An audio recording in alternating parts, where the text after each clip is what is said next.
పైరునిడినవాని ఫలమదే సఫలంబు. పైరునిడనివాడు ఫలముగనునే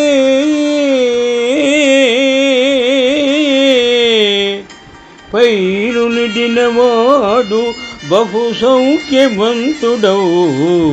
విశ్వదాభిరామ వినురమేమ.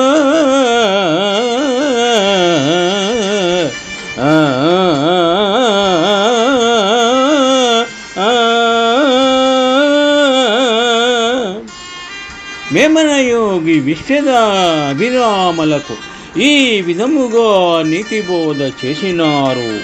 పద్యభావము. భూమిలో విత్తనము నాటి పంట వేసిన రైతు మాత్రమే ఆ పంట యొక్క ఫలాన్ని పొందుతాడు. అలా పైరు వేయని వాడు ఏ రోజైనా పంటను లేదా ఫలాన్ని పొందగలడా? పొందలేడు కదా. అదే విధముగా అజ్ఞానులు లోకబంధములతో పని చేయునట్లు జ్ఞానులు అనగా భగవంతుని గ్రహించిన వారు లోక కళ్యాణము కొరకు ఏ బంధము లేక మంచి పనులను తప్పక చేయవలను అని సారాంశం. ఈ విధముగా జీవితమనే పొలములో జ్ఞానము పుణ్యము అనే పవిత్రమైన పైరును నాటడమే మానవ పరమార్థమని నీతిబోధగా అంతరార్థముగా గ్రహించవలను. శుభం. పైరునిడినవాని ఫలమదే సఫలంబు.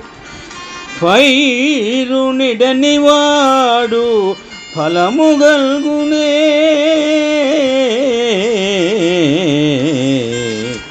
పైరునిడినవాడు బహు సౌఖ్యవంతుడవు. విశ్వదాభిరామ వినురమేమ.